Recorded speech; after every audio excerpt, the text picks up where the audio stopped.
You লিপি আক্তার বলছে আমার বোঝানোর স্টাইল অনেক ভালো, thank you so much. Okay, very good. তাহলে এবার যে আমরা অ্যাডভার্বের ব্যাপারে আমরা একটু কথা বলি। আমি জানি আমার ক্লাস আপনাদের ঘুম আসে না, আমি দুষ্টুমি করি, এই জন্যই দুষ্টুমি করি। আপনার ক্লাস, আমার ক্লাসে আপনাদের ঘুম আসবে না সেটা আমি জানি খুব ভালো করে। ঠিক আছে, তাহলে আমরা যদি বলি অ্যাডভার্ব, এবং ঘুম যাতে না আসে এই জন্যই তো বারে বারে ঘুমের কথা বলি, এই জন্যই বারে বারে ঘুমের কথা বলি যে আপনারা আবার ঘুমিয়েছেন না, এই কথাটা এই জন্যই বলি। ঠিক আছে, তাহলে আমরা যদি বলি যে অ্যাডভার্ব, এবার চলে যায় অ্যাডভার্বে। অ্যাডভার্ব জিনিসটা কি, তাহলে এই জায়গা আমরা লিখে ফেললাম। এখন আসি অ্যাডভার্ব। অ্যাডভার্ব সচরাচর আসলে কি হিসেবে কাজ করে, যে অ্যাডভার্ব একটা নাউন বা প্রোনাউনকে, আমরা এতক্ষণ কি পড়েছি, যে অ্যাডজেক্টিভ পড়েছি, নাউন বা প্রোনাউনকে যারা মডিফাই করে, আমরা নাউন বা প্রোনাউনকে যারা মডিফাই করে তাদেরকে অ্যাডজেক্টিভ বলে পড়েছি। এবং এই শুধু নাউন প্রোনাউন অ্যাডজেক্টিভ দিয়ে তো আর সেন্টেন্স চলে না, আরো কিছু পার্টস অফ স্পিচ থাকতে পারে একটা সেন্টেন্সে, যারা কিনা নাউন বা প্রোনাউনকে ছাড়াও যাদের আরো কাজ থাকতে পারে।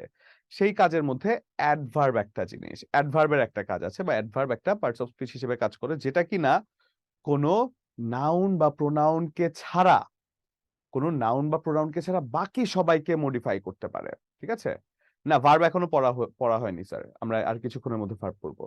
তাহলে অ্যাডভার্ব হচ্ছে নাউন বা প্রোনাউনকে ছাড়া বাকি সবাইকে মডিফাই করতে পারে, সেটা হচ্ছে অ্যাডভার্ব।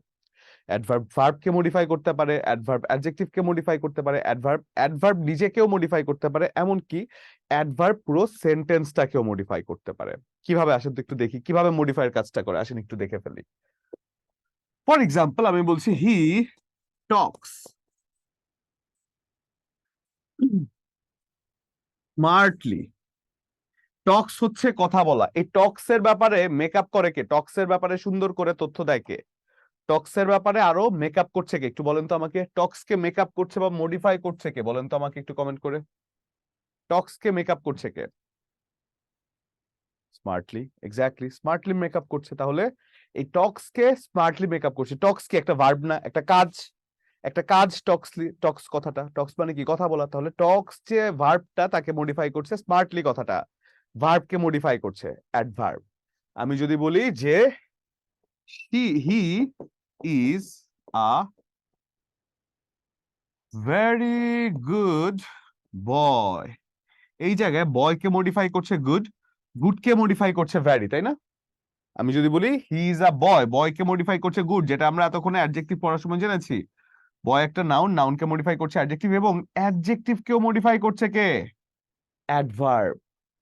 যে ভেরি গুড বয়, এখন গুডটা কি, সুন্দর বা ভালো, তাহলে গুডের ব্যাপারে অতিরিক্ত তথ্য দিচ্ছে কি, খুব ভালো, তাই না? তো খুবটা কি, গুডকেও আরো মেকআপ করছে বা মডিফাই করছে, তাহলে ভেরি কথাটা হচ্ছে একটা অ্যাডভার্ব। তাহলে এবার আরো একটা জিনিস দেখেন তো, আরো একটা জিনিস, এই জায়গাটা দেখে কি কিছু মনে পড়ে? একটু আগে যে আমরা টেকনিক লিখেছিলাম, এই আর্টিকেলটা দেখে মনে পড়ে যে আর্টিকেলের পরে একটা শব্দ থাকলে সেটা হয়ে যায় নাউন, আর্টিকেলের পরে দুটো থাকলে প্রথমটা অ্যাডজেক্টিভ, দ্বিতীয়টা নাউন, তিনটা থাকলে প্রথমটা অ্যাডভার্ব, দ্বিতীয়টি অ্যাডজেক্টিভ, তৃতীয়টি নাউন। দেখেন তো মিলে গিয়েছে কিনা, অ্যাডভার্ব, ভেরি কথাটা, দ্বিতীয়টা অ্যাডজেক্টিভ, তৃতীয়টা নাউন। দেখেছেন জিনিসটা কতটা টেকনিক্যালি আমরা যদি পড়ি সহজে পড়া যায়। আবার আমি কি বললাম যে অ্যাডভার্ব পুরো সেন্টেন্স কেও মডিফাই করতে পারে, সেটা কেমন হতে পারে? ফর এক্সাম্পল আমি যদি বলি যে indeed Rahim is a good boy, indeed Rahim is a good বয়। এই ইনডিড কথাটার অর্থ কি জানেন? ইনডিড কথাটার অর্থ হচ্ছে প্রকৃতপক্ষে, প্রকৃতপক্ষে indeed Rahim is a good বয় মানে প্রকৃতপক্ষে রহিম একজন ভালো ছেলে। তাহলে আমি যদি বলি যে রহিম, প্রকৃতপক্ষে রহিম একটা ভালো ছেলে, তাই না? তো এখন পুরো সেন্টেন্সটার ব্যাপারেও তো তথ্য দিচ্ছে ইনডিড কথাটা, তাই না? যে প্রকৃতপক্ষে না বললে কি সেন্টেন্সটা হতো না? আপনি ধরেন ইনডিডটা নাই সেন্টেন্সে, আপনি বলেন Rahim is a good boy, sentence কিন্তু হচ্ছে, কিন্তু পুরো সেন্টেন্সকে মেকআপ করে ফেলছে, বা পুরো সেন্টেন্সকে একটু সুন্দরভাবে উপস্থাপন করছে যে ইনডিড বা প্রকৃতপক্ষে আসলেই রহিম ইজ আ গুড বয়, তার মানে পুরো সেন্টেন্সকে মডিফাই করছে, সেটাও একটা অ্যাডভার্ব। তাহলে এবার যদি আমরা অ্যাডভার্বের ব্যাপারে একটু লিখে ফেলি, কি লিখতে পারি আমরা? যে যে পার্টস অফ স্পিচ,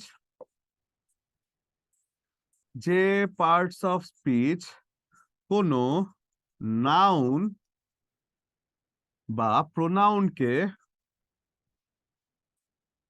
মডিফাই করা, প্রোনাউনকে ছাড়া বাকি সকল পার্টস অফ স্পিচ, বাকি সকল পার্টস অফ স্পিচ, যেমন বাকি সকল পার্টস অফ স্পিচ যেমন অ্যাডভার্ব, কি বলে, যেমন অ্যাডজেক্টিভ, প্রথমে যদি আমরা বলি অ্যাডজেক্টিভ, ভার্ব, অ্যাডভার্ব নিজেকে,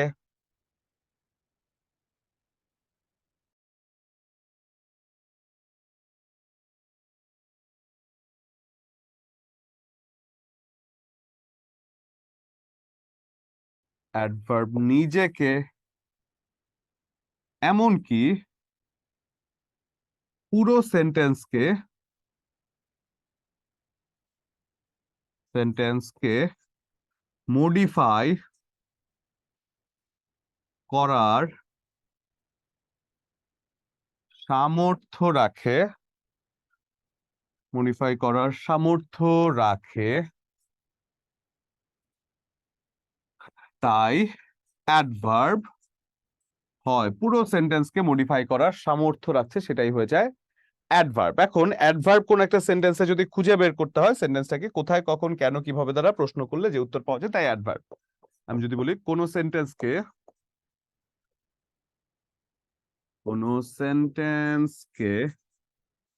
কোথায়, কখন, কেন এবং কিভাবে দ্বারা প্রশ্ন করলে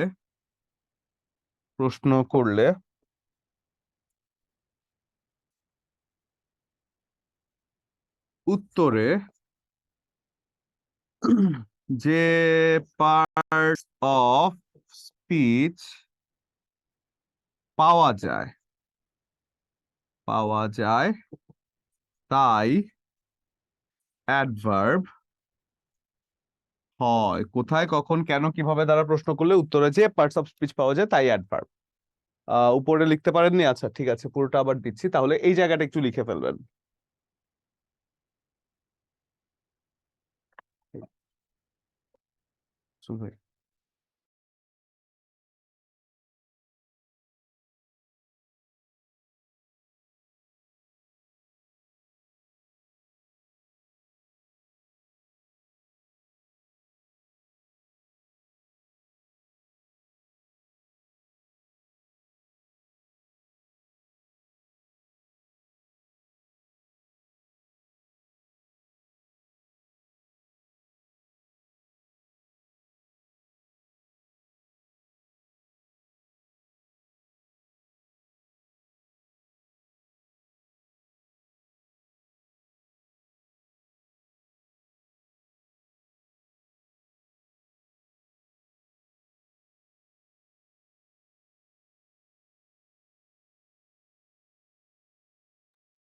হয়েছে আমাদের, ডান না?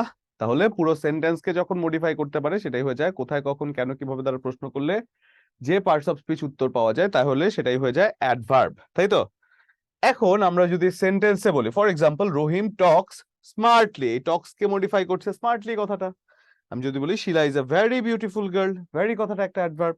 এবং indeed Rahim is a good boy. আমি যে এক্সাম্পল গুলো লিখেছি সেগুলো লিখেছিলেন না প্রথমে? আমি যেটা লিখেছিলাম উপরে সেটা তো লিখেছেন, তাহলে আর এগুলো লেখার প্রয়োজন নাই। তারপরে আমরা যদি বলি অ্যাডভার্বের একটু ভেতরে যদি যাই, অ্যাডভার্বের প্রকারভেদ, এটা কখনোই আসবে না যে কোনটা কোন প্রকার অ্যাডভার্ব, কিন্তু আমি অ্যাডভার্বের এক্সাম্পল হিসেবে দেখাতে চাই আপনাদেরকে যে অ্যাডভার্বটা একটা সেন্টেন্সে কিভাবে কাজ করে। ফর এক্সাম্পল, আপনি যখন বলছেন হি টক্স লাউডলি, এই লাউডলি কথাটা কাকে মডিফাই করছে? টক্স কে না? টক্স ভার্বটিকে মডিফাই করছে লাউডলি। কিভাবে কথা বলে সে? জোরে কথা বলে, বা সে কি বলে যে অনেক, মানে কি বলে, তীব্র স্বরে কথা বলে। তাহলে লাউডলি কথাটা একটা অ্যাডভার্ব। আমি যখন বলছি অ্যাডভার্ব অফ, এটাকে বলা হচ্ছে অ্যাডভার্ব অফ ম্যানার। ম্যানার মানে কি? ধরন। ম্যানার কথাটার অর্থ হচ্ছে ধরন, কোনো কিছু ধরন বোঝাতে ম্যানার ব্যবহৃত হয়। তাহলে অ্যাডভার্ব অফ ম্যানার আপনি যখন বলছেন, সেটা নিশ্চয়ই একটা কাজের ধরনকে বোঝায়। ফর এক্সাম্পল, আপনি যদি প্রশ্ন করেন, আমরা তো প্রশ্ন করাও শিখেছি, ভার্বকে মডিফাই করছে অ্যাডভার্ব, সেটা তো দেখেছি, কিন্তু আমরা প্রশ্ন করাও কিন্তু শিখেছি। আমরা যদি প্রশ্ন করি সে কিভাবে কথা বলে, উত্তরে কি চলে আসে? সে লাউডলি কথা বলে। তাহলে সেই লাউডলি একটা কি হয়ে যায়? অ্যাডভার্ব। এটা অ্যাডভার্ব হয়ে যায়। তারপরে আমরা যদি বলি যে অ্যাডভার্ব অফ প্লেস, একটা স্থানের কথা বলা হচ্ছে, adverb of place. For example আমি যদি বলি কাম ইন, আমরা কি প্রশ্ন করা শিখেছি? কোথায়, কখন, কেন, কিভাবে। এই জায়গায় যদি আমরা প্রশ্ন করি কোথায় আসো, কোথায় আসো কথাটি বললে কি ইন মানে কি ভেতরে আসো কথাটা, ইন কথাটা কি ভেতরে, তাহলে কাম ইন যে কথাটা আছে এটা ভেতরে আসার কথা যেহেতু বলছে, তার মানে কি এটা একটা অ্যাডভার্ব হয়ে যায় এবং সেটা একটা অ্যাডভার্ব অফ প্লেস হয়ে যায়, বা একটা স্থানের ব্যাপারে তথ্য দেয়, যে অ্যাডভার্ব অফ প্লেস। এবং এরপর আমরা যখন বলছি অ্যাডভার্ব অফ টাইম, কোন একটা সময়ের কথা বলা হয়, তাহলে আমরা যদি বলি হি কেম হিয়ার ইয়েস্টারডে, সে এখানে গতকাল এসেছিল। আমি যদি এখন সেন্টেন্সে প্রশ্ন করি যে সে এখানে কখন এসেছিল, কখন এসেছিল, তাহলে সে প্রশ্নের উত্তরে চলে আসে গতকাল।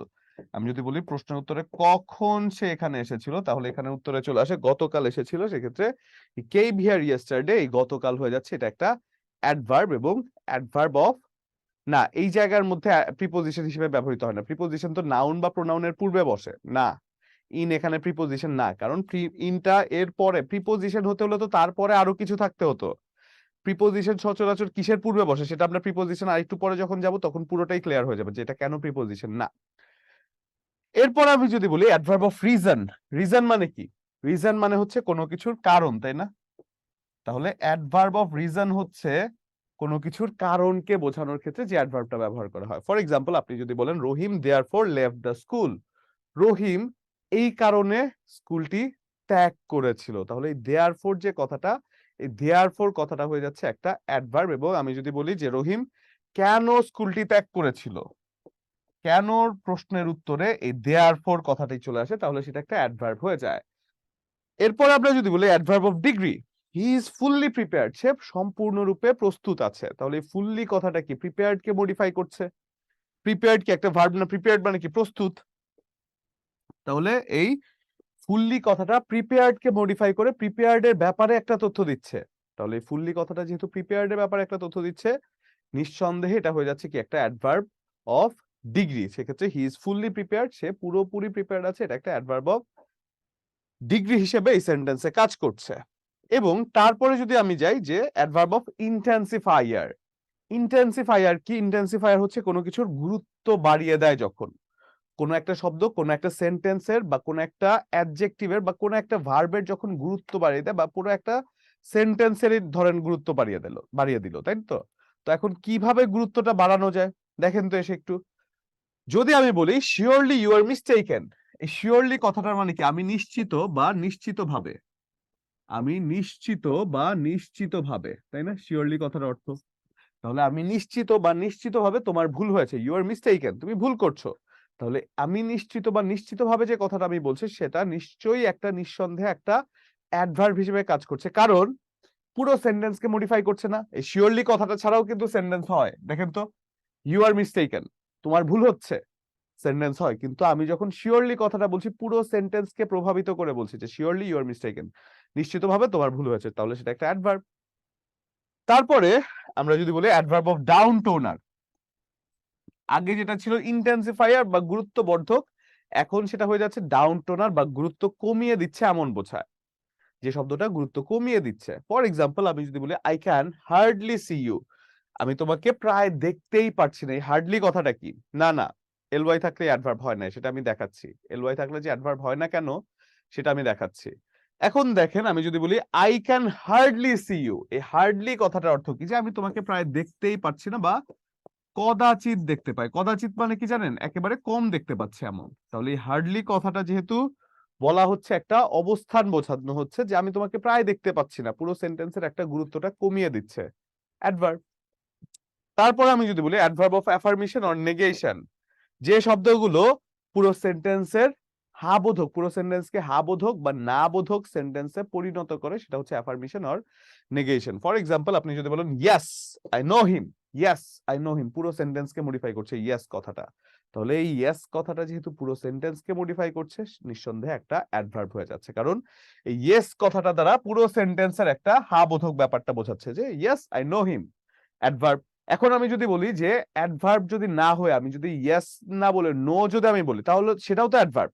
No I don't know him, তাহলে নো কথাটাও তো অ্যাডভার্ব, কারণ পুরো সেন্টেন্সের শুরুতে বসে পুরো সেন্টেন্সকে মডিফাই করছে, তাহলে সেটা হয়ে যাচ্ছে অ্যাডভার্ব।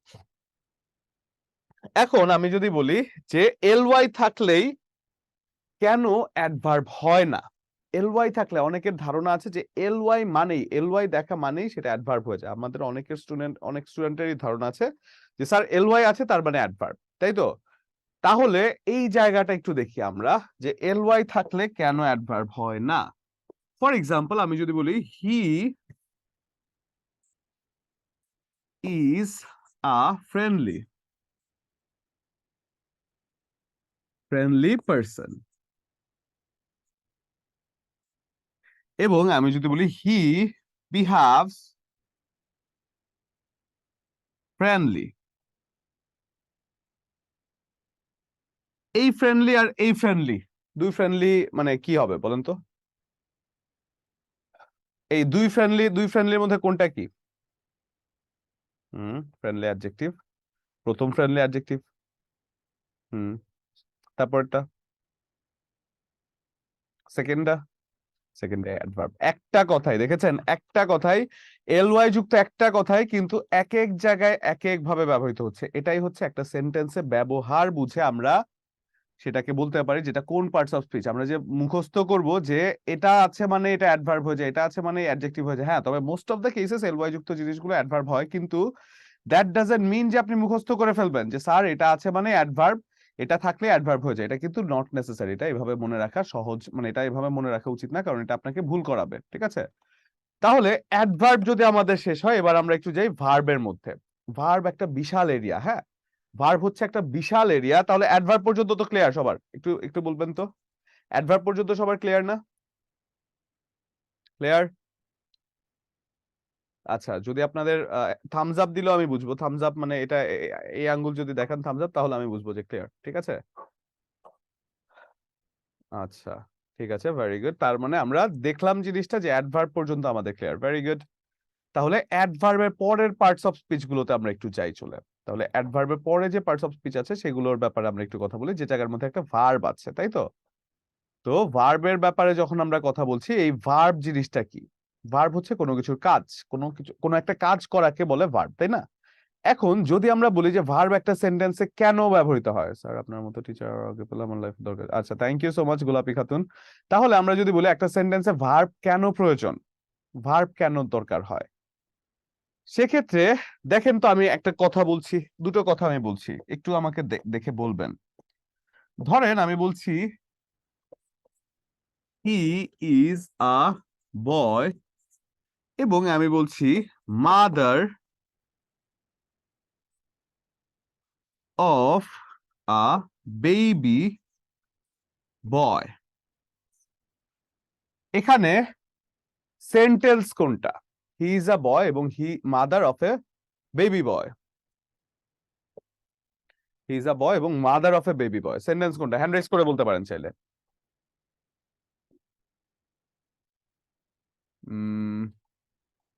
হ্যান্ড রেজ যারা করেছেন তাদের মধ্যে থেকে যদি একজনকে দেই, মরিয়াম খাতুন, মরিয়াম খাতুন শুনতে পাচ্ছেন স্যার? জি স্যার, আসসালামু আলাইকুম। ওয়ালাইকুম আসসালাম স্যার, ভালো আছেন? জি স্যার, আপনি কেমন আছেন? জি আছি আলহামদুলিল্লাহ, ভালো আছি। বলুন কোনটা স্যার সেন্টেন্স হবে স্যার? প্রথমটা স্যার সেন্টেন্স, প্রথমটা কারণ সেন্টেন্স, একটা ভার্ব আছে এই জন্য, আর অবজেক্ট আছে। ওকে, সাবজেক্টও আছে। জি তাহলে স্যার। সেকেন্ডটা কেন সেন্টেন্স হলো না? স্যার সেকেন্ডটার কোনো ভার্ব নেই, ফাইনাইট ভার্ব ভার্ব। নাই, exactly that's what I wanted to here. যে ভার্ব বিহীন 100টা শব্দ, দেখেন তো, যদি আপনি বলেন যে বেশি শব্দ থাকাই মানে সেন্টেন্স, তাহলে কিন্তু সেকেন্ডটা সেন্টেন্স হতো, এখানে বেশি শব্দ আছে কিন্তু সেকেন্ডটা সেন্টেন্স হলো না কেন? এই জিনিসটা সেন্টেন্স হলো না কারণ এখানে ভার্ব নেই, আর এটা সেন্টেন্স হলো কারণ এখানে ভার্ব আছে। অর্থাৎ একটা সেন্টেন্স হতে গেলে তার অবশ্যই প্রথম এবং সবার আগে কন্ডিশন সেটা হচ্ছে ভার্ব থাকতে হবে একটা সেন্টেন্সের। একটা সেন্টেন্স ভার্ব ছাড়া কখনোই হতে পারে না। এইরকম 1000 শব্দ, মাদার অফ আ বেবি বয়, এরকম আরো 1000 শব্দও যদি আপনি একসাথে অ্যাড করেন না কেন, সে জায়গায় যদি কোনো ভার্ব না থাকে, সেটা that can not be a sentence. সেটা কখনোই কখনোই আপনি বলতে পারেন না যে সেটা একটা সেন্টেন্স, সেটা কিন্তু কখনোই সেন্টেন্স না। তাহলে আমরা যদি বলি যে ভার্বটা কেন একটা প্রয়োজন সেন্টেন্সে বা ভার্বটার গুরুত্বটা কি, তাহলে আমরা বলতে পারি যে ভার্বের গুরুত্ব হচ্ছে ভার্ব বিহীন কোনো সেন্টেন্স হতে পারে না। আমরা যদি বলি ভার্ব বিহীন কোনো সেন্টেন্স হতে পারে না, অর্থাৎ একটা সেন্টেন্স হতে হলে সেখানে অবশ্যই অবশ্যই ভার্ব থাকতে হবে। একটা সেন্টেন্সের একেবারে মাস্ট কন্ডিশন হচ্ছে সেখানে একটা অবশ্যই ভার্ব থাকতে হবে। ভার্ব ছাড়া কখনোই কিন্তু কোনো সেন্টেন্স হতে পারে না, ঠিক আছে? তাহলে আমরা যদি বলি ভার্ব একটা বিশাল এরিয়া, হ্যাঁ, ভার্বের নন ফাইনিট ভার্ব আছে, ফাইনিট ভার্ব আছে, ভার্বের পরে থাকে না non finite verb, finite verb, বিশাল এরিয়া আছে। কিন্তু যদি আমরা বলি আচ্ছা আপনাদের কি নামাজের সময় দিব, আপনাদের অনেকেরই যেহেতু ক্লাসটা ইয়ে করে এনজয় করে থাকেন সেজন্য আপনি একটু কমেন্ট করেন তো, নামাজের সময় কি আপনাদেরকে দিব নাকি একবারে শেষ করে পরে পড়বেন? কারণ অনেকে আপনারা মানে আগ্রহ নিয়ে বসে থাকেন, এখন আগ্রহ নিয়ে যদি বসে থেকে নামাজটা না পড়তে পারেন সেটা আবার খারাপ হবে। আচ্ছা ঠিক আছে, তাহলে একটা নামাজের বিরতি আপনাদেরকে দিয়ে দেই, কিন্তু ঠিক 10 মিনিট, ঠিক 10 মিনিট, জাস্ট 10 মিনিট। 10 মিনিট পরে, এখন বাজে 55, আমি 56 থেকে টাইম ধরছি, 56 থেকে 4টা 6 পর্যন্ত সময় দিচ্ছি। এই 4টা 6 মধ্যে আমি ইনশাল্লাহ যেন আপনাদেরকে দেখি, 4টা 6 মধ্যে আপনারা থাকবেন, একটা সেকেন্ডও দেরি করবেন না। যদি দেরি করেন তাহলে আমি কিন্তু শুরু করে ফেলবো, তখন আপনারা ঝামেলায় পড়ে যাবেন, তখন মিস করে যাবেন। সেক্ষেত্রে 4টা 6 মধ্যেই চলে আসবেন, একটা সেকেন্ডও দেরি করবেন না। ধন্যবাদ সবাইকে, নামাজটা পড়ে আসেন। আশা করছি চলে এসেছেন। 6 বাজে, 4টা 6, ঠিক 10 মিনিটের কথা ছিল। কে কে আসতে পেরেছেন দেখি? ভেরি গুড, অনেকেই চলে আসছেন, ভেরি গুড, মাশাআল্লাহ। ঠিক যে সময়টা বলার হয়েছে সেই সময়টার মধ্যে চলে আসবেন, কারণ নয়তো সময়টা অনেকটা নষ্ট হয়। আমাদের ক্লাসটা খুবই ইম্পর্টেন্ট, আমাদের ক্লাসে যে সময়গুলো আছে সেজন্য আমরা চেষ্টা করব যে আমরা যেন সময় নষ্ট কোনোভাবেই না করি, ঠিক আছে? তাহলে আমরা ভার্ব পড়ছিলাম, তাই না? যে ভার্বের একটা বিশাল বড় জায়গা আছে, যেটার কথা আমি মাত্র বললাম, যে ভার্বের একটা বড় সড়ো এরিয়া আছে, যে এরিয়ার কথা আমরা বলছিলাম, যে ভার্ব হচ্ছে ফাইনিট ভার্ব একটা আছে, নন ফাইনিট ভার্ব একটা আছে, যেটা হচ্ছে ভার্বের বিশাল একটা এরিয়া আছে। সেই জায়গাটা একটু যদি দেখে ফেলি, যে ভার্বের এরিয়াটা, আমরা যদি বলি ভার্ব, ভার্ব মানে হচ্ছে কোনো কিছু কাজ, এবং ভার্বের গুরুত্ব বললাম যে একটা ভার্ব ছাড়া কিন্তু কখনো সেন্টেন্স হতে পারে না। এখন ভার্বের মধ্যে একটা আছে কি ফাইনিট ভার্ব, একটা আছে ফাইনিট ভার্ব। ফাইনিট ভার্ব যেটাকে বলা হয় সমাপিকা ক্রিয়া, যেটাকে বলা যায় সমাপিকা ক্রিয়া,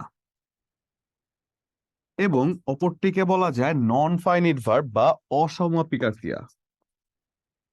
নন ফাইনিট ভার্ব বা অসমাপিকা ক্রিয়া, অসমাপিকা ক্রিয়া। তাহলে একটা হচ্ছে ফাইনিট ভার্ব বা সমাপিকা ক্রিয়া, সেটা হচ্ছে নন ফাইনিট ভার্ব বা অসমাপিকা ক্রিয়া। Wow sir, always just time. হ্যাঁ, চেষ্টা করি আর কি স্যার, সবসময় মানে এই পাংচুয়ালিটিটা ধরে রাখা উচিত। আর শুধু আমার না, আপনাদের সবারও, ঠিক আছে? একটু চেষ্টা করবেন কথা এবং কাজে মিল রাখতে, তাহলে দেখবেন দুনিয়াতে আপনাকে অনেক সম্মান দিবে, দুনিয়ার মানে দুনিয়াটাই আপনাকে অনেক সম্মান দিবে, কথা এবং কাজে যাদের মিল থাকে, ঠিক আছে? তাহলে আমরা যদি বলি ফাইনিট ভার্ব সেটা হচ্ছে সমাপিকা ক্রিয়া, নন ফাইনিট ভার্ব হচ্ছে অসমাপিকা ক্রিয়া। যেখানে ফাইনিট ভার্বের দুটো প্রকারভেদ আছে, একটা হচ্ছে প্রিন্সিপাল ভার্ব, প্রিন্সিপাল ভার্ব, একটা হচ্ছে অক্সিলিয়ারি ভার্ব, অক্সিলিয়ারি ভার্ব। এবং নন ফাইনিট ভার্বেরও না দুটো জায়গা আছে, সরি মানে নন ফাইনিট ভার্ব হচ্ছে 3টা প্রকার, এবং যেখান থেকে সচরাচর প্রশ্ন এসে থাকে, একটা হচ্ছে ইনফিনিটিভ, ইনফিনিটিভ, একটা হচ্ছে জিরান্ড, একটা হচ্ছে কি জিরান্ড, এবং একটা হচ্ছে পার্টিসিপল। পার্টিসিপল যেই জায়গাটা থেকে বেশি প্রশ্ন আসে এবং এখান থেকে খুবই খুবই খুবই প্রশ্ন আসে, সেক্ষেত্রে এই জায়গাটা খুব গুরুত্ব সহকারে আমরা দেখবো, যে জিরান্ড, পার্টিসিপল এবং ইনফিনিটিভ, যেখান থেকে সচরাচর প্রচন্ড পরিমাণে কিন্তু প্রশ্ন এসে থাকে। কিন্তু এই পড়াটা আজকে আমরা পড়বো না, কারণ ভার্বের জন্য একটা আলাদা আমাদের লেকচারই আছে। আমরা ভার্ব নিয়ে, ভার্ব যে কতটুকু ইলাবোরেট, ভার্ব যে কতটুকু বড়, সেই জায়গাটা আমাদের আলাদা একটা লেকচারই আছে, সেই লেকচার আমরা ভালো করে দেখে নিব। বাট আজকে যে জায়গাটা পড়বো সেই জায়গাটা হচ্ছে ফাইনিট ভার্ব। এই ফাইনিট ভার্বের মধ্যে আছে প্রিন্সিপাল ভার্ব, যেখানে প্রিন্সিপাল ভার্বের দুটো প্রকারভেদ থাকতে পারে। সেটা হচ্ছে, একটা হচ্ছে কি ট্রানজিটিভ ভার্ব, ট্রানজিটিভ ভার্ব, একটা হচ্ছে ইনট্রানজিটিভ ভার্ব, ইনট্রানজিটিভ ভার্ব। এবং অক্সিলারি ভার্বের মধ্যে আপনি যদি বলেন অক্সিলারি ভার্ব হচ্ছে কি, একটা হচ্ছে প্রাইমারি অক্সিলারি, প্রাইমারি অক্সিলারি, এবং একটা হচ্ছে কি মডাল অক্সিলারি, মডাল অক্সিলিয়ারি। এই হচ্ছে অক্সিলারি, এই হচ্ছে ভার্বের টোটাল যে আয়তাটা, ভার্বের যে টোটাল এরিয়া আছে সেই এরিয়াটা। এটা কি লেখা হয়েছে একটু দেখবেন তো, এই জায়গাটা কি লেখা হয়েছে ভার্বের এরিয়াটা। কিন্তু আজকে আমরা ফাইনিট ভার্ব বা সমাপিকা ক্রিয়া নিয়ে কথা বলবো। নন ফাইনিট ভার্বের জন্য আমাদের একটা লেকচারই আছে আলাদা, ঠিক আছে? নন ফাইনিট ভার্বের জন্য আমাদের একটা আলাদা করে লেকচারই আছে, সেই লেকচারের ক্লাসে আমরা খুব ভালো করে বুঝবো, কারণ এটা অনেক বড় একটা জায়গা নন ফাইনিট ভার্ব। লেখা হলে ডান লিখবেন।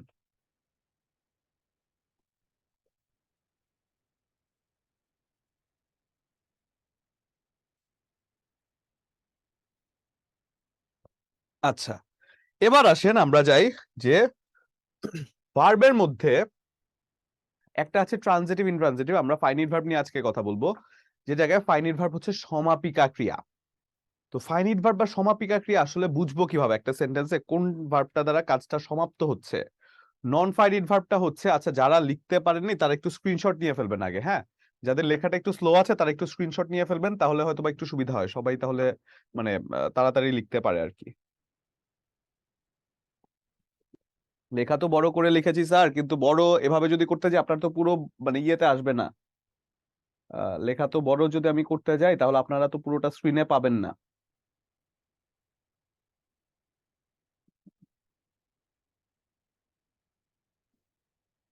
হয়েছে?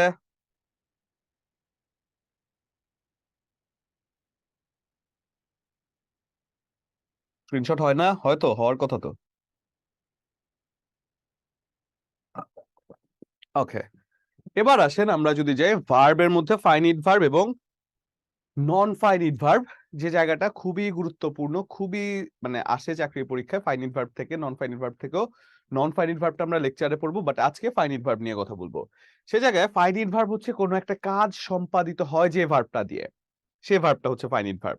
এখন কোনো কাজ সম্পাদিত হয় যে ভার্বটা দিয়ে, সেটা আমরা মনে রাখবো কিভাবে, যে কোন ভার্বটা দ্বারা একটা কাজ সম্পন্ন হয় সেই ভার্বটাকে কিভাবে মনে রাখবো। সেই ভার্বটা যদি আমি বলি যে ফাইনিট ভার্ব কিভাবে মনে রাখবো, সেটা হচ্ছে যেই ভার্ব পার্সন, নাম্বার এবং টেন্স অনুযায়ী পরিবর্তিত হয়, সেটা হচ্ছে ফাইনিট ভার্ব। আসলে একটু লিখে ফেলি ফাইনিট ভার্বটা, তাহলে আমরা কি বলতে পারি? ফাইনিট ভার্ব হচ্ছে যে ভার্ব, ফাইনিট ভার্ব আমি যদি বলি যে ভার্ব, যে ভার্ব পার্সন, নাম্বার এবং টেন্স অনুযায়ী পরিবর্তিত হয়, যে ভার্ব পার্সন, নাম্বার এবং টেন্স অনুযায়ী পরিবর্তিত হয়,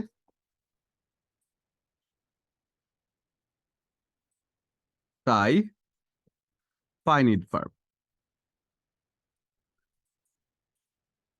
এখন আপনি বলবেন যে স্যার পার্সন, নাম্বার এবং টেন্স অনুযায়ী পরিবর্তিত হয় কিভাবে, আসেন তো একটু দেখি কিভাবে আসলে পার্সন, নাম্বার এবং টেন্স অনুযায়ী পরিবর্তিত হয়। ফর এক্সাম্পল আপনি যদি বলেন হি গোস টু স্কুল, আমরা থার্ড পার্সন সিঙ্গুলার নাম্বারের সাথে কি বলে এস বাই এস, মেইন ভার্বের সাথে এস বাই এস যুক্ত করি না। যাবেন? ঠিক আছে, আপনি না বললেন যাবেন না। এই যে দেখছেন, এই যে চোখের ইয়ে পড়ে না ক্লাসে, ওরা বোর্ড দেখেন, ওরা বোর্ড দেখতে পারে না, বোর্ড দেখতে পারে না। আর এই রুমে ক্লাস আমি মানে 3-4 দিন ধরে কিন্তু এই ঝামেলা হচ্ছে, স্টুডেন্টরা বোর্ড ঠিক মতো দেখতে পারে না। এটার উপরে হলো আপনি, আমি দেখি দেখি আপনি, আমি দেখে সামনে, এবার দেখেন আপনি কেমন দেখা যায়, দেখছেন? চুলের উপরে একেবারে ইয়ে পড়ে। আচ্ছা, তাহলে আমরা যদি যাই, আচ্ছা আমি এরপরে অন্য ক্লাসে যাবো, এই ক্লাসটা আমার চোখের মধ্যে লাগছে তো, মাথা ভালো লাগে না। এটা কালকের মধ্যে ঠিক করেন। তাহলে যদি আমরা বলি হি গোজ টু স্কুল, দেখেন থার্ড পার্সনের জন্য থার্ড পার্সন সিঙ্গুলার নাম্বার দেখে মেইন ভার্বের সাথে এস বাই এস যুক্ত হয়েছে, তার মানে কি এই ভার্বের পরিবর্তন হচ্ছে, পার্সন অনুযায়ী বা নাম্বার অনুযায়ী পরিবর্তিত হচ্ছে। আমি যদি বলি টেন্স অনুযায়ী পরিবর্তিত হয়, পার্সন নাম্বার এবং টেন্স অনুযায়ী, আমি কি বলতে পারি হি ওয়েন্ট টু স্কুল। আমি যদি বলি হি ওয়েন্ট টু স্কুল, এই গো ভার্বটা কি ওয়েন্ট হয়েছে না? এই গো ভার্বটা ওয়েন্ট হয়েছে না? না, পরের ক্লাসে চেঞ্জ করি। তাহলে এই গো ভার্বটা টেন্স অনুযায়ী কিন্তু ওয়েন্ট হয়েছে, তাই না? তাহলে এই গো ভার্বটা যেহেতু টেন্স অনুযায়ী ওয়েন্ট হয়েছে, সেজন্য এটা একটা ফাইনিট ভার্ব, অর্থাৎ যেই ভার্ব গুলো তার টেন্স অনুযায়ী, পার্সন অনুযায়ী, নাম্বার অনুযায়ী পরিবর্তিত হয়। এবার বলেন তো অক্সিলারি ভার্ব কি ফাইনিট ভার্ব নাকি? বলেন তো একটু কমেন্ট করে, অক্সিলারি ভার্বটা কি ফাইনিট ভার্ব নাকি, দেখি বুদ্ধি করে। অক্সিলারি ভার্ব কি ফাইনিট ভার্ব, একটু কমেন্ট করবেন তো। ইয়েস, এক্স্যাক্টলি, কারণ অক্সিলারি ভার্বটাও তো পরিবর্তিত হয়, অক্সিলারি ভার্বটাও নিঃসন্দেহে পরিবর্তিত হয়, অক্সিলারি ভার্বটাও টেন্স অনুযায়ী, পার্সন অনুযায়ী, নাম্বার অনুযায়ী অক্সিলারি ভার্বের বিভিন্ন রূপ আমরা দেখতে পাই, তাই অক্সিলারি ভার্বটাও ফাইনিট ভার্ব হিসেবে পরিবর্তিত হয়, কিন্তু সেজন্য অক্সিলারি ভার্বও একটা ফাইনিট ভার্ব।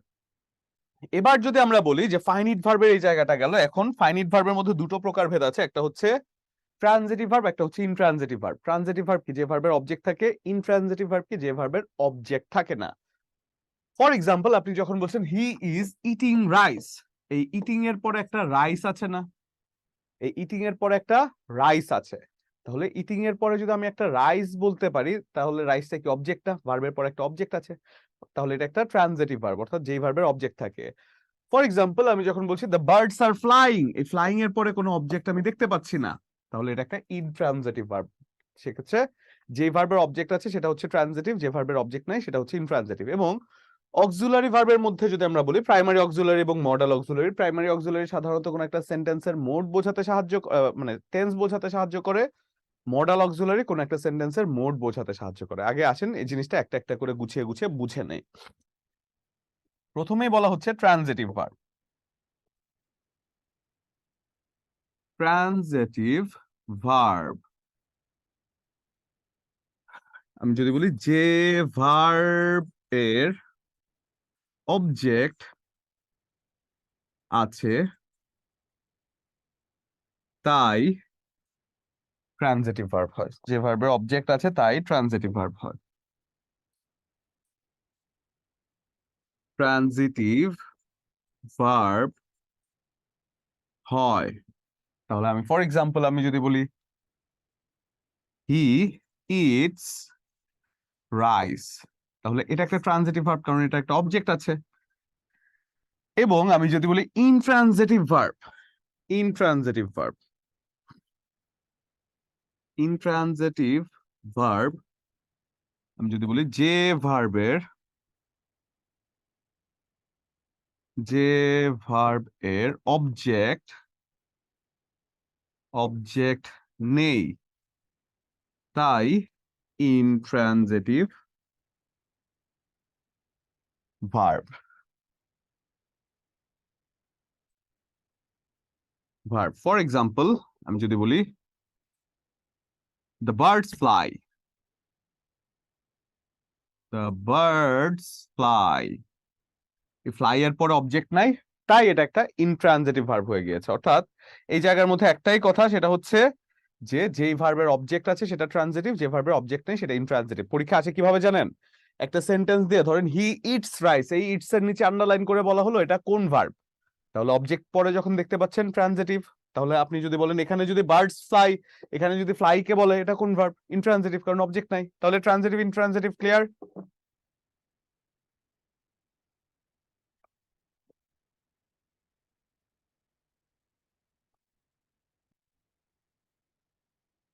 ওকে, এবার সহজে যদি মনে রাখতে চান একটা জিনিস দিয়ে, টেকনিক দিয়ে কিন্তু মনে রাখতে পারেন। ইন কথাটা আছে ইনকমপ্লিট এর সাথে মিলে যায়, ইনকমপ্লিট। তাহলে ইনকমপ্লিট যে কথাটা আছে সেটা ইন এর সাথে কিন্তু ইন মিলে যায়।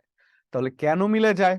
কেন মিলে যায়? কারণ এটার পরে একটা কিন্তু আপনার ভার্ব থাকে না, এটার পরে কোনো একটা অবজেক্ট থাকে না। তাহলে ইন ইন কথাটার সাথে ইন যেহেতু মিলে যাচ্ছে, তার মানে কি, আপনি আবার যদি আবার এটা মনে করে ফেলেন যে এটা ইনকমপ্লিট সেন্টেন্স, তাহলে কিন্তু আমও গেল ছালাও গেল।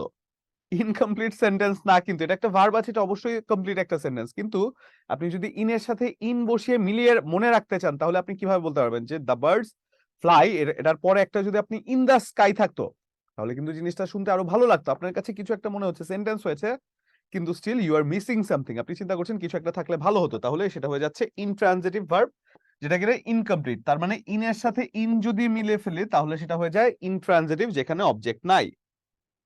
এবার আসি আমরা অক্সিলারি ভার্ব, যেখানে বলা হয় প্রাইমারি অক্সিলারি এবং মডাল অক্সিলারি। ঠিক আছে, এবার যদি আমরা বলি অক্সিলারি ভার্ব, অক্সিলিয়ারি ভার্ব, এই ভার্বটি সচরাচর একটা সেন্টেন্সকে টেন্স বোঝাতে ব্যবহৃত হয়। ফর এক্সাম্পল, আপনি যদি বলেন I am eating rice, I am eating rice, তাই না? আই অ্যাম ইটিং রাইস, তাহলে আই অ্যাম এর জায়গায় ফর এক্সাম্পল কিভাবে টেন্স বোঝাতে ব্যবহৃত হয়? আপনি বলছেন আই অ্যাম ইটিং রাইস এবং হি ওয়াজ ইটিং রাইস। দেখেন তো, এই অ্যাম এবং ওয়াজ দুটো কি দুই টেন্সে ফেলে দিচ্ছে না? তার মানে এই অক্সিলারি ভার্ব, এই অ্যাম এবং ওয়াজ দুটোই অক্সিলারি ভার্ব, এই দুটো অক্সিলারি ভার্বই একটা টেন্সকে, একটা সেন্টেন্সকে টেন্স বোঝাতে সাহায্য করে। তাহলে যদি আমরা বলি অক্সিলারি ভার্ব কোনগুলো, অক্সিলারি ভার্ব আপনি বলতে পারেন am, is, are, was, were, have, has, had, am being, is being, are being,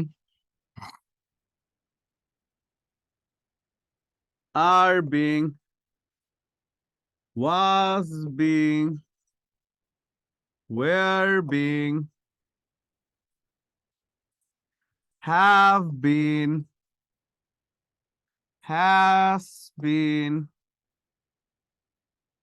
had been, এই জাতীয় শব্দগুলো সাধারণত প্রাইমারি অক্সিলারি হয়। এবার আসি modal auxiliary verb, modal auxiliary verb. Modal auxiliary verb কোনগুলো? সেগুলো হতে পারে কি shall, should, will, would, may, might,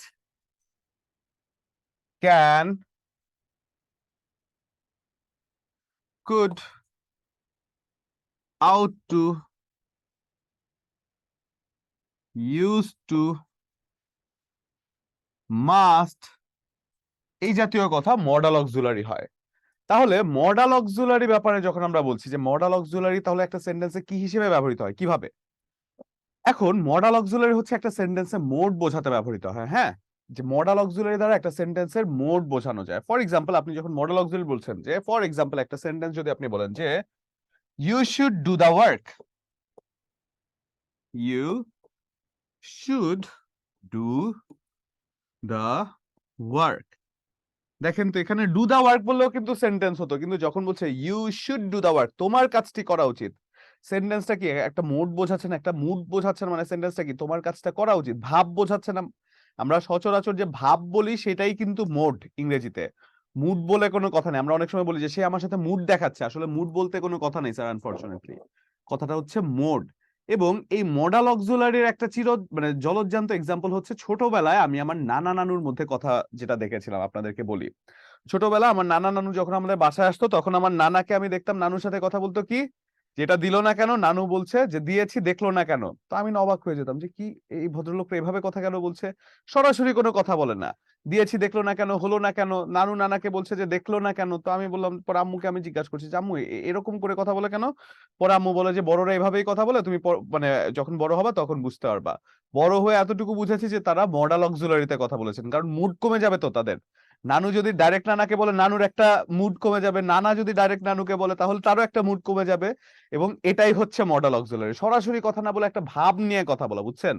তাহলে এই মডাল অক্সিলারি যে ভার্ব গুলো আছে, মডাল অক্সিলারি ভার্বটা এই মুডটাকে বোঝাতে একটা সেন্টেন্সে ব্যবহৃত হয়, shall, should, will, would, can, could, may, might, must, এই জাতীয় কথাগুলো। ঠিক আছে, তাহলে ভার্ব সম্পর্কে আমরা যতটুকু এখন জানলাম, ততটুকু পার্টস অফ স্পিচ কেন্দ্রিক ইনাফ। আমরা এরপরে যখন পার্টস অফ স্পিচের যে 14টা অক্সিলারি ভার্ব 14টা, মডাল অক্সিলারি হচ্ছে 14টা, তাহলে এরপরে যদি আমরা যাই, এরপরে আমরা পরবর্তী যখন পার্টস অফ স্পিচের ডিটেইলড লেকচারটা থাকবে তখন, মানে সরি, পার্টস অফ স্পিচের না, আপনাদের যে ভার্বের উপরে যদি আমি ডিটেইল লেকচারটা থাকি, সেক্ষেত্রে ভার্বের উপরে ডিটেইল যখন আমরা পড়ালেখা করব, তখন আমরা এই লেকচারে জিরান পার্টিসিপল ইনফিনিটিভ একেবারে ভেতর থেকে খুঁটিনাটি সবকিছু জানার চেষ্টা করব। ঠিক আছে, এবার আসি প্রিপোজিশন।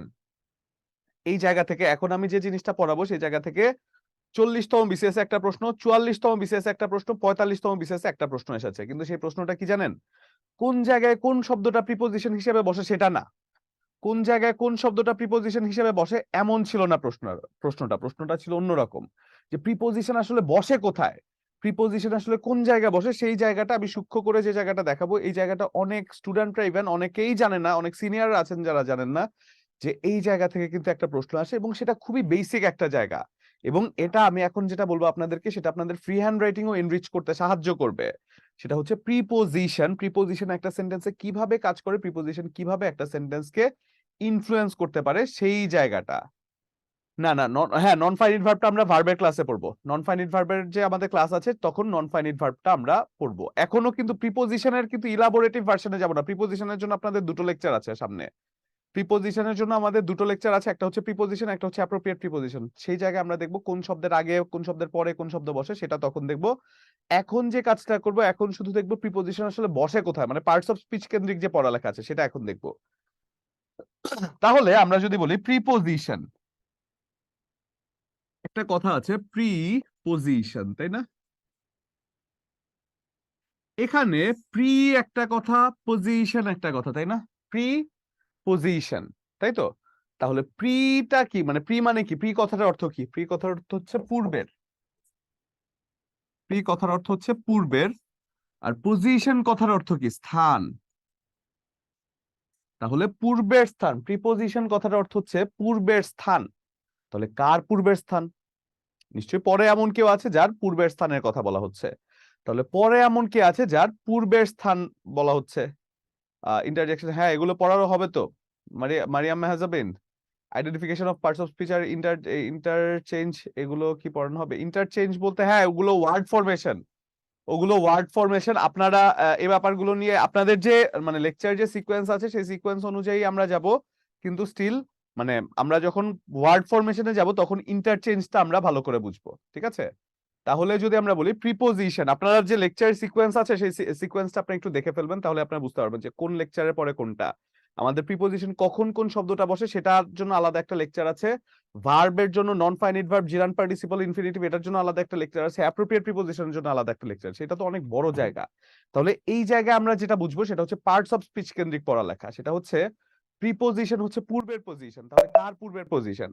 প্রিপোজিশন হচ্ছে নাউন বা প্রোনাউনের পূর্বের পজিশন। প্রিপোজিশন হচ্ছে কোন একটা শব্দ যখন কোন একটা নাউন অথবা প্রোনাউনের পূর্বে বসে সেই নাউন বা প্রোনাউনের সাথে পুরো সেন্টেন্সের একটা সম্পর্ক তৈরি করে, সেটা হয়ে যায় প্রিপোজিশন। তাহলে প্রিপোজিশনটা কিভাবে কাজ করে জানেন? একটা সেন্টেন্সকে বড় করতে সাহায্য করে এবং এভাবে একটা সেন্টেন্সে কাজ করে থাকে। ফর এক্সাম্পল, আমি যদি একটা সেন্টেন্স বলি যে আই অ্যাম আ স্টুডেন্ট,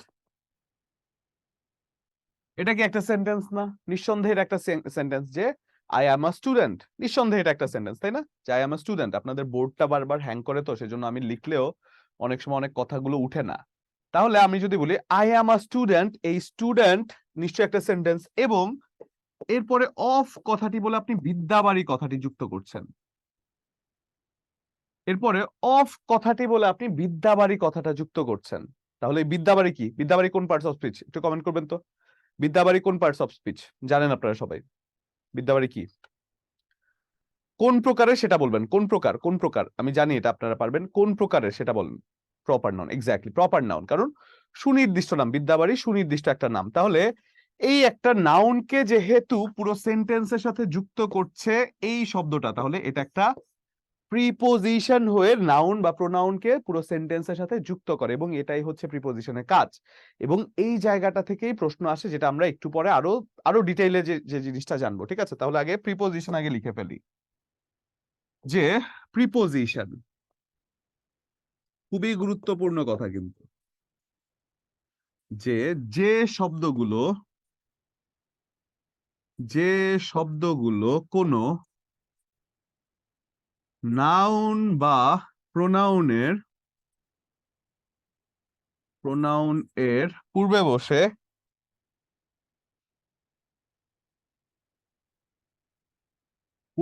বসে সেই নাউন বা প্রোনাউনের সাথে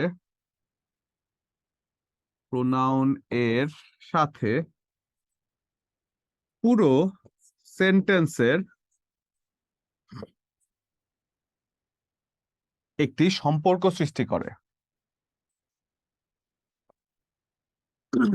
সম্পর্ক সৃষ্টি করে, পুরো সেন্টেন্সে একটি সম্পর্ক সৃষ্টি করে,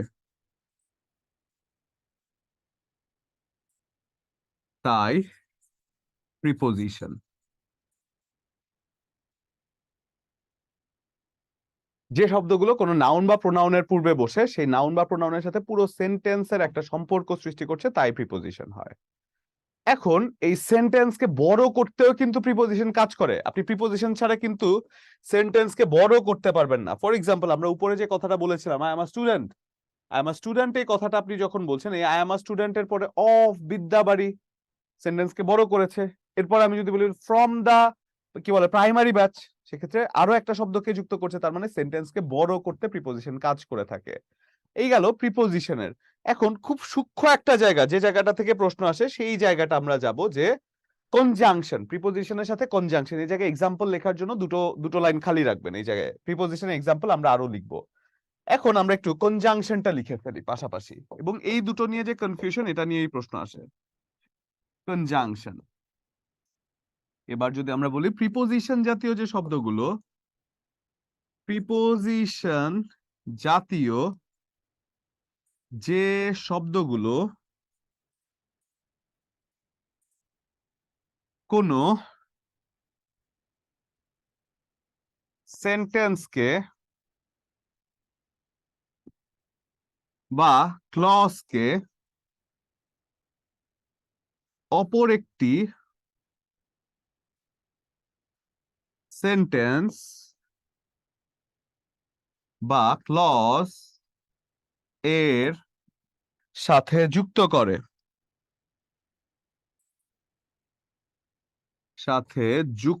করে, তাই হয়ে যায় কনজাংশন। উল্লেখ্য, কনজাংশন একই প্রকার দুটো পার্টস অফ স্পিচকেও যুক্ত করতে পারে। কনজাংশন একই প্রকারের দুটি পার্টস অফ স্পিচকেও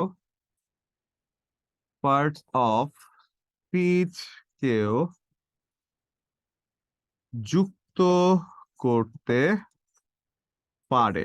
উল্লেখ্য, কনজাংশন একই প্রকারের দুটো পার্টস অফ স্পিচকেও যুক্ত করতে পারে। এখন উপরের যে কথাটা আমরা বললাম, যে একই প্রকার দুটো সেন্টেন্সকে বা দুটো ক্লজকে যুক্ত করে, সেন্টেন্স তো না হয় আমরা বুঝি, তাহলে এখানে আবার বলা হচ্ছে ক্লজকে যুক্ত করে, তাই না? তাহলে একই প্রকারের দুটো সেন্টেন্স বা দুটো ক্লজকে যুক্ত করে, তাহলে একটু ক্লজটা আমার বুঝে নেওয়া দরকার, যে ক্লজটা আসলে কি বোঝায় বা ক্লজটা আসলে কি, সেই জিনিসটা আমার একটু বুঝে নেওয়া দরকার।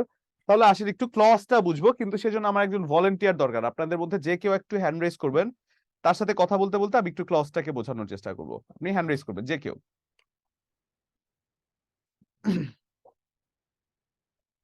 ওকে, অনেকে হ্যান্ড রেজ করেছেন। সেক্ষেত্রে আমি কিভাবে বুঝবো যে মাত্র হ্যান্ড রেজ করলেন আপনারা? আচ্ছা, তাসলিমা, কক্স। তাসলিমা, আপনার স্যার বাসা কি কক্সবাজার? ভালো আছেন স্যার? হ্যাঁ স্যার কক্সবাজার। আচ্ছা, কক্সবাজার, কখন মাশাআল্লাহ, খুব যাব? সুন্দর জায়গা। আমার যাওয়ার প্ল্যান আছে খুব শীঘ্রই। তো খুব সুন্দর জায়গা। এখন আপনাদের ওয়েদার কেমন ওখানে? শীত টিত তো থাকার কথা না খুব একটা। আসার তো সুযোগ করে দিল ওই যে হ্যাঁ, ট্রেনের হ্যাঁ, মধ্যে। হ্যাঁ, কতক্ষণ লাগে? এটা তো বেশিক্ষণ লাগার কথা না। এই যে 2 ঘন্টা অথবা 2.5 ঘন্টা লাগবে আর কি আপনাদের ওখান থেকে আসে। ঢাকা থেকে আসতে 2-2.5 ঘন্টা? না, চিটাগং থেকে আসতে 2 ঘন্টা। ও আচ্ছা, আচ্ছা, হ্যাঁ সেটা বলেন। আমি তো মনে করছি ঢাকা থেকে আসতে তো সেটা রকেট ট্রেন হয়ে যেত। আপনার 4 ঘন্টা নাকি কয় ঘন্টা লিখে দিছি। আচ্ছা, ঠিক আছে, সমস্যা নেই। তাহলে আমাকে তাসলিমা একটু বলবেন, আমরা ক্লজটাকে বুঝবো, ঠিক আছে? ক্লজটাকে বোঝার ক্ষেত্রে আমি যদি বলি একটা সেন্টেন্স আমি লিখলাম, ফর এক্সাম্পল আমি বলছি আই অ্যাম সজল, আমার নামই বলছি আই অ্যাম সজল, এটা কি সেন্টেন্স হয়েছে স্যার? আই এম সজল, হ্যাঁ সেন্টেন্স। কিভাবে বুঝলাম সেন্টেন্স? আই এম সজল, আমি হয় সজল। হ্যাঁ, কিন্তু এটা বুঝবো কিভাবে? ইংরেজি কন্ডিশনটা কি সেন্টেন্স হওয়ার? কন্ডিশনটা কি ইংরেজিতে সেন্টেন্স হওয়ার? ভার্ব ভার্ব থাকবে, থাকতে হবে। হ্যাঁ, এই এমটা একটা ভার্ব, তার মানে এটা একটা সেন্টেন্স। এবং আমি যদি বলি and I go to office, এটা কি sentence? And I go to office এর পরের যে অংশটা, এটা হচ্ছে কম্পাউন্ড না পরের সেন্টেন্স। অংশটা শুধু আই গো টু অফিস, এটা কি sentence? I go to office, হ্যাঁ শুধু সেন্টেন্স। এতটুকু, এটা কি সেন্টেন্স? হ্যাঁ সেন্টেন্স, কিভাবে বুঝলাম? আমরা ভার্ব আছে তাই না? ভার্ব আছে।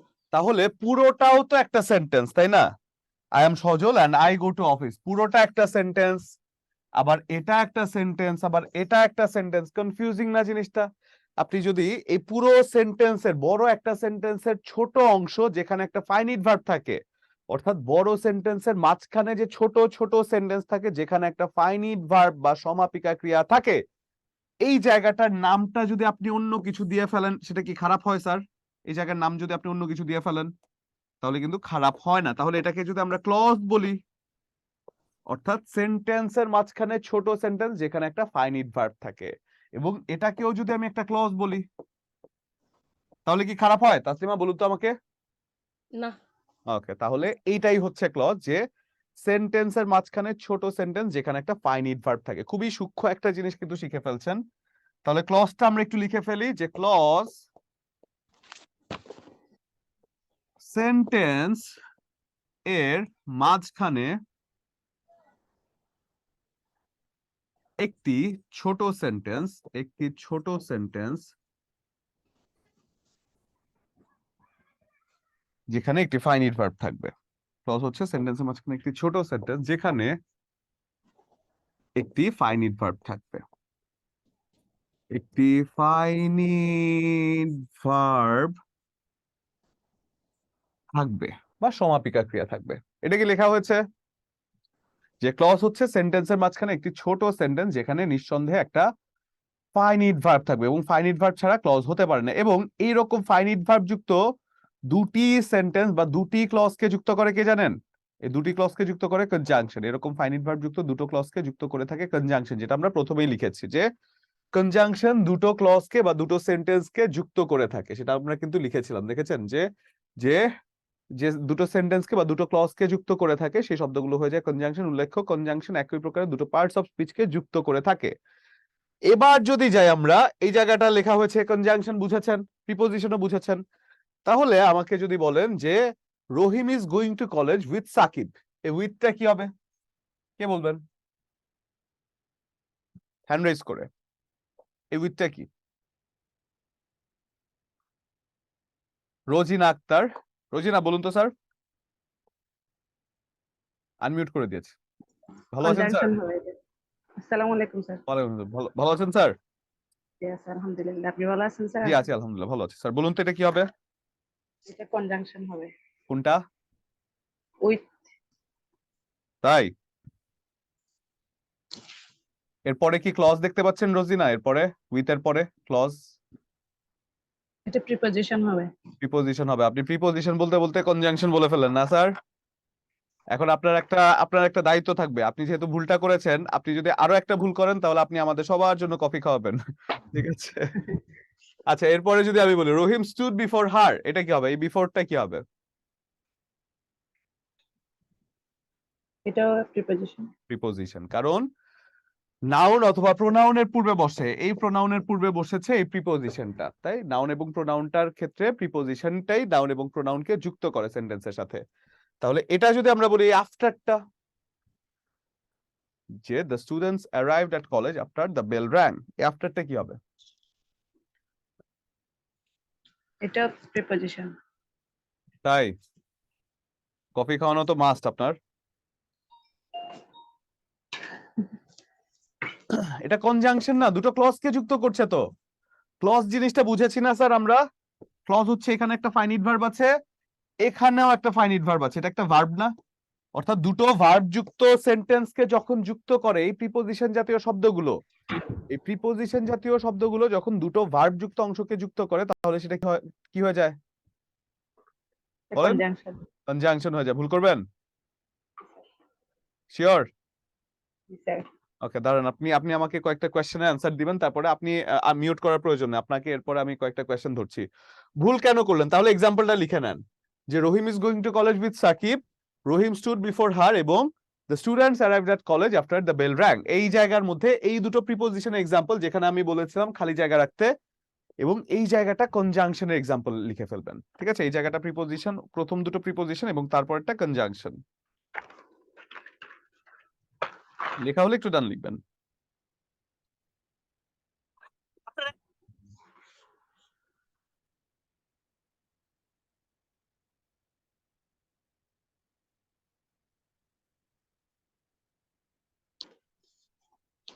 হয়েছে আমাদের?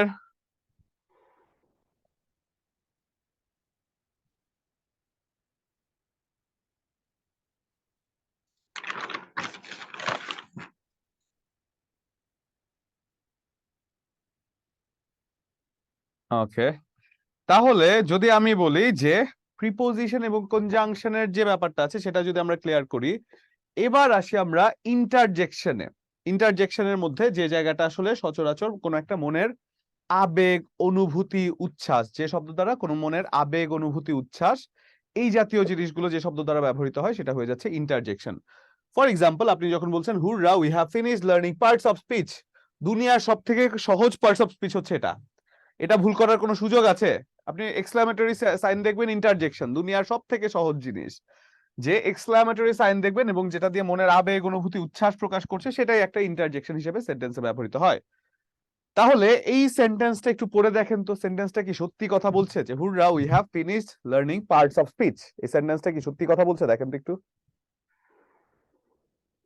হুররা we have finished learning parts of speech, কথাটা কি সত্যি? একটু পড়ে আমাকে জানাবেন তো। কান্তা বলছে সত্যি। রোজিন, আপনার কি মনে হয়? জি স্যার। সত্যি? জি স্যার। ওকে, ঠিক আছে, দেখি কতটুকু সত্যি। তাহলে এবার আমি একটা গেম খেলবো। এবার একটা গেম খেলবো আমি, যে গেমটার মধ্যে কোন শব্দটা কোন প্রকারের পার্টস অফ স্পিচ সেটা আপনাকে খুঁজে বের করতে হবে। অর্থাৎ প্রথম ক্লাসে আমরা যেটা করেছিলাম, প্রথম ক্লাসে আমি দেখিয়েছিলাম না যে একটা হি is a very good boy বলে একটা একটা করে শব্দ ধরে একটা একটা শব্দ কোন পার্টস অফ স্পিচ সেটা খুঁজে বের করার কিন্তু আমি দেখিয়েছিলাম যে কিভাবে খুঁজে বের করতে হয়। আমি বলেছিলাম যে টেকনিক আছে, নিশ্চয়ই আপনাদেরকেও শিখাবো, এবং যা পড়েছেন তার মধ্যে আপনি এখন খুঁজে বের করতে পারবেন। এখানে একটা সেন্টেন্স আছে যে সেন্টেন্সে একেবারে 8 প্রকারের পার্টস অফ স্পিচ আছে। সে জায়গায় যে শব্দটা 8 প্রকারের পার্টস অফ স্পিচ যেই সেন্টেন্সের মধ্যে আছে সেই সেন্টেন্সে আমরা দেখবো যে কোন শব্দটা কোন পার্টস অফ স্পিচ হিসেবে ব্যবহৃত হচ্ছে। সেক্ষেত্রে আমরা এই জিনিসটা রোজিনাকে ধরছি না, এই জিনিসটা অন্য একজনকে ধরছি, বাট এরপরে রোজিনাকে আমি কোয়েশ্চেন ধরবো। এরপর আমি আপনাকে কোয়েশ্চেন ধরবো, কারণ আপনি খুব সিম্পল একটা জিনিস ভুল করেছেন, এই জন্য আপনার এটা হচ্ছে, আপনাকে আমি দেখবো যে আপনার প্রিপারেশন আসলে কি করছেন আপনি। আপনি কি ক্লাস বুঝেছেন তো স্যার? বুঝেছেন না তো স্যার ক্লাস? রোজিনা, বুঝেছেন আপনি ক্লাস? জি স্যার, বুঝেছি আমি। ওকে, ঠিক আছে, তাহলে এটা নুসরাত বলেন তো আমাকে। নুসরাত স্যার। শুনতে পাচ্ছেন? আনমিউট করে দিয়েছে আপনাকে। জি স্যার। ওকে, বলেন তো এটা কোন পার্টস অফ স্পিচ? ইন্টারজেকশন। আপনার পাশে থেকে কে বলে দেয়? শুনে ফেলেছি আমি। না স্যার, আমার পাশে কেউ নাই। আচ্ছা, তাহলে বাসায় আমি তাহলে একা। মনে হয় যে রোজিনা মনে হয় এমনিতেই বলছিল ইন্টারজেকশন। ঠিক আছে, তাহলে এটা বলেন আমাকে, এন্ড কি? স্যার, এন্ড হলো কনজাংশন। এন্ড হচ্ছে কনজাংশন। ভেরি গুড, কারণ দুটো ক্লজকে যুক্ত করছে। আই? স্যার, আই আই হলো প্রোনাউন। প্রোনাউন। ভেরি গুড, একটা নাউনের পরিবর্তে কোন প্রোনাউন স্যার? স্যার, এটা হলো personal pronoun. Very good. Travel? Travel travel noun. Travel মানে ভ্রমণ করা। স্যার, আমি কি ভুল বললাম? মনে হয় তো নাউনই হবে তো। বিশাল বড় ভুল বলেছেন, কোন একটা কাজ কেন নাউন হবে? ভ্রমণ করা তো একটা কাজ। জি স্যার। তাহলে এটা ভার্ব না? তাহলে জি স্যার। নুসরাত এই স্যার, জায়গায় আমার ভুল করলেন। সবসময় স্যার, আমার ভার্বে সবসময়ই ভুল হয়। তাই? আহারে সর্বনাশ, সমস্যা নেই, আপনি তাহলে বেশি করে কাজ করবেন, এখন থেকে বেশি করে কাজ করবেন, তাহলে আর কাজে আপনার ভুল হবে না। তাহলে নুসরাতের পরে আমরা আরেকজনকে ধরছি এখন, যদি দেখে আমাদের ক্লাসে আর কে আছেন। পার্থ পার্থ শুভ্র পার্থ শুভ্র শুনতে পাচ্ছেন? জি স্যার, ভালো আছেন স্যার? জি স্যার ভালো আছে, আপনি ভালো আছেন? স্যার আগে একটা দুঃখ প্রকাশ করি স্যার, আমি শুরু থেকে হ্যান্ড রেজ করে রাখছি জাস্ট একটু প্রশ্ন করব বলে, অথচ